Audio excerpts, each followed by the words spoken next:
আসসালামু আলাইকুম রহমতুল্লাহি অবরকাতুহ। সম্মানিত দর্শক, বর্তমান অন্তর্বর্তীকালীন সরকারের পক্ষ থেকে আওয়ামী লীগের সকল রাজনৈতিক কর্মকাণ্ডকে নিষিদ্ধ করা হয়েছে।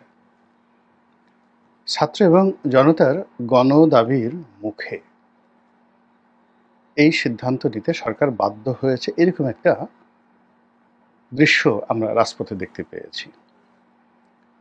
ছাত্র জনতা বলতে এনসিপি এবং জামায়াত ইসলামী, তাদের কর্মী এবং সমর্থক, তার সঙ্গে সঙ্গে অন্যান্য তাদেরকে যারা সমর্থন করেন, রাজনৈতিক দল মত যারা আছেন, তারা অনেকেই প্রথমে যমুনাতে সেই শুক্রবার দিন তারা সমাবেশ করে যমুনার সামনে, ডক্টর ইউনূসের বাসার সামনে তারা তাদের দাবি জানাতে থাকে এবং সেখান থেকে তারা আবার শাহবাগের দিকে চলে যায়।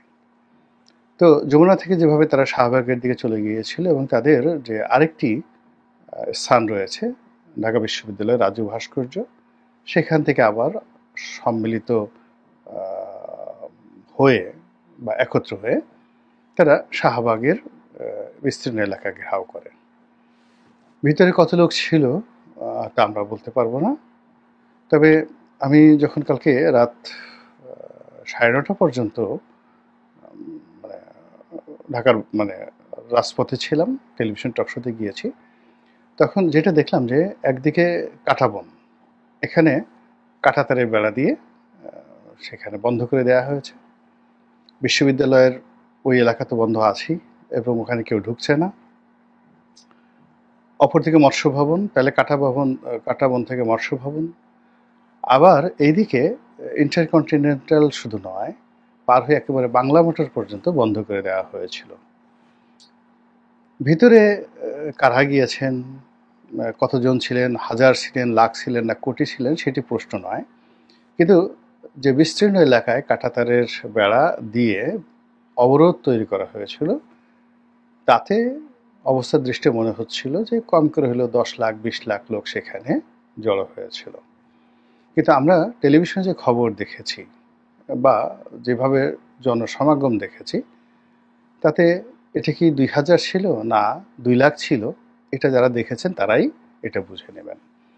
ফলে কি হলো যে বিশাল আয়োজন, এই আয়োজনের সঙ্গে সরকারের মদত ছিল এবং এটি সরকারের একটা সাজানো নাটক, এটা অনেকেই বলার চেষ্টা করেছে। এর কারণ হলো এখানে এই অবরোধগুলো তৈরি করা হয়েছে, এখানে সরকারের একটা গ্রিন সিগন্যাল ছিল।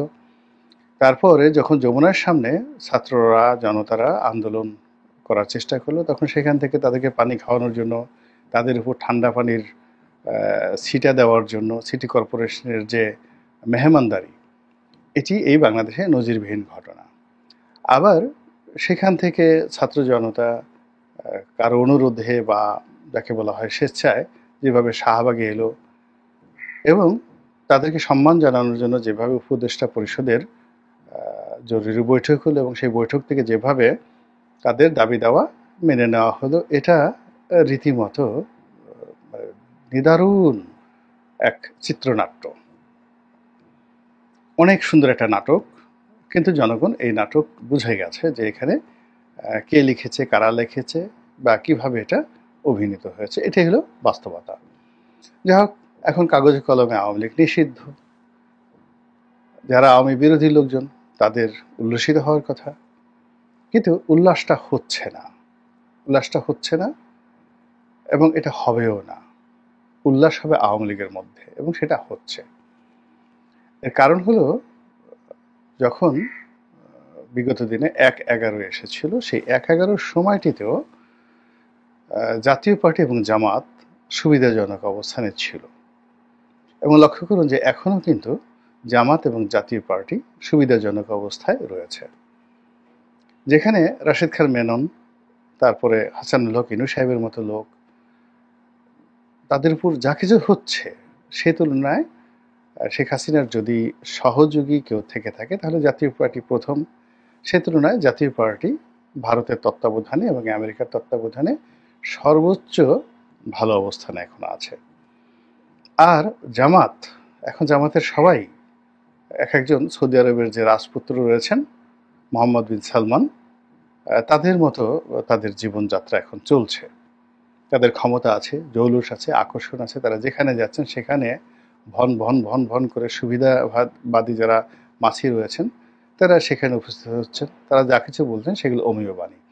জামাতের জীবনে এরকম সুসময় 1971 সনেও আসেনি। মানে মার্চ, এপ্রিল, মে মাসে যখন রাজাকার গঠিত হচ্ছিল, আলবদর গঠিত হচ্ছিল, আশামস গঠিত হচ্ছিল এবং তারা সরকারের পক্ষ থেকে যত রকম সুযোগ সুবিধা পেয়ে সারা বাংলাদেশ তারা যেভাবে কবজা করে ফেলেছিল এবং বলা হয়ে থাকে যে একমাত্র আলবদরেরই 800 করে সদস্য ছিল প্রতিটি থানাতে। তাদেরকে সরকারের পক্ষ থেকে, এগুলো ছিল প্যারামিলিটারি, আলবদর ছিল প্যারামিলিটারি। তো আলবদরকে নিয়মিত মাসিক বেতন দেওয়া হতো সেনাবাহিনীর লোকদের মতো।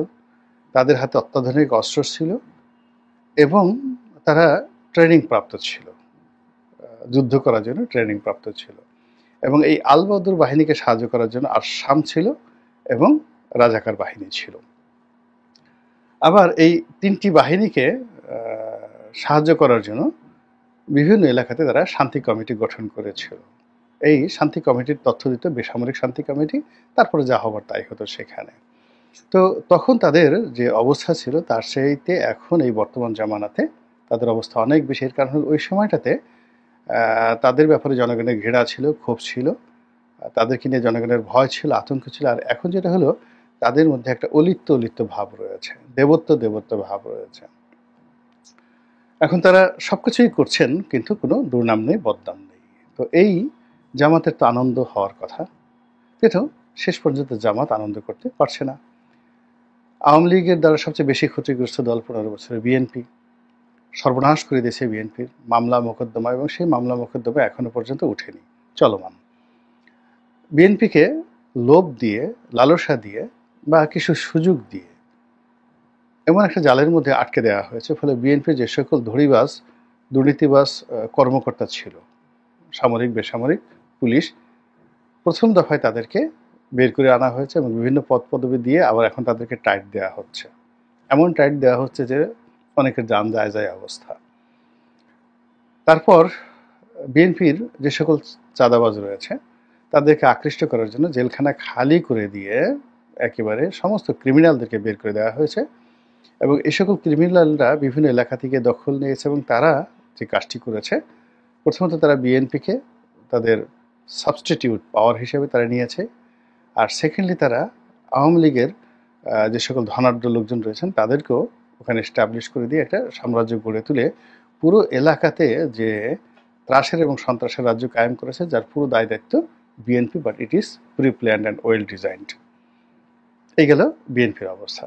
তো জামাতের কথা তো বললাম, এনসিপিরও একই অবস্থা। এনসিপি গঠন করার পর থেকে তারা অনেক কিছু আশা করেছিল, চেষ্টা করেছিল, কিন্তু সেই জিনিসগুলো তারা পারছে না। ফলে এখন তাদেরকে বিভিন্ন মহলের, বিভিন্ন এজেন্সির কথা অনুযায়ী কাজকর্ম করতে হচ্ছে। এনিওয়ে, এই যে আওয়ামী লীগ নিষিদ্ধকরণের যে প্রক্রিয়াটি, এটি কাদের মাথা থেকে এসেছে, কেন এসেছে, কিভাবে এসেছে, আওয়ামী লীগকে পুনর্বাসন করার জন্য, শেখ হাসিনাকে রক্ষা করার জন্য, নাকি আওয়ামী লীগ ধ্বংস করার জন্য, শেখ হাসিনাকে শিক্ষা দেওয়ার জন্য, সেটা সময় আসলে বোঝা যাবে। কিন্তু ব্যবস্থা হলো বা অবস্থা হলো, এই প্রক্রিয়ার ফলে অন্যান্য অনেকের কপাল পড়বে, কিন্তু শেখ হাসিনার এবং শেখ পরিবারের কপালে রীতিমতো চন্দনের ফোঁটা পড়েছে।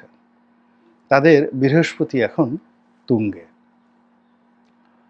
এই কারণে তুঙ্গে যে 1/11 সময়টিতে বিএনপি এবং আওয়ামী লীগ এই দুটো দলকে -2 ফর্মুলাতে ফেলে দেওয়া হয়েছিল এবং এই দুটো দলের পরিবারতন্ত্র, অর্থাৎ জিয়া পরিবার এবং বঙ্গবন্ধু পরিবারকে টার্গেট করে তৎকালীন সামরিক শাসকরা যে কাজকর্ম করেছে, তাতে প্রথমত এই দুটো পরিবার শেষ হতে বসেছিল, দ্বিতীয়ত এই দুটো পরিবারের যে প্রভাবযুক্ত দল বিএনপি এবং আওয়ামী লীগ, এখানে শেখ পরিবারের বাইরে, জিয়া পরিবারের বাইরে লোকজন এনে এই দুটো দলকে ওন করার চেষ্টা করা হয়েছিল।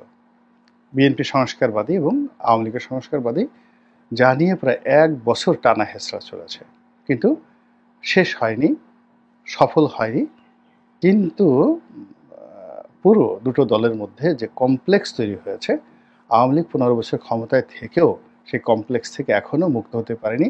সংস্কারবাদীদের নাম শুনলে তাদের মাথা খারাপ হয়ে যায়, আর বিএনপির অবস্থাও একই। বিএনপির ওই সময়টাতে যারা সংস্কারবাদী হিসেবে নাম লিখিয়েছিল এখনো পর্যন্ত বিএনপি তাদেরকে গ্রহণ করতে পারেনি। গেল এই ঘটনা। তো এবার যখন এই অন্তর্বর্তীকালীন সরকার এলো, তখন তো মানুষ প্রথমে বুঝতে পারেনি এটি বিপ্লবী সরকার, এটা গণতান্ত্রিক সরকার। কিন্তু ধীরে ধীরে এখন মানুষ সবাই বুঝতে পেরেছে যে এর পিছনে অনেক দৃশ্য আছে, অনেক খেলা আছে, এবং খেলা এখন অনেক বাকি আছে। এটা এখন সবাই বুঝতে পারছে যে এখানে অনেক লোক আছে যাদেরকে আমরা মাস্টার মাইন্ড হিসেবে জেনেছি, কিন্তু এই মাস্টার মাইন্ডের আবার মাস্টার মাইন্ড আছে। সামনে যাদেরকে আমরা নৃত্য করতে দেখি, এরা আসলে নৃত্য শিল্পী নয়, তারা পুতুল।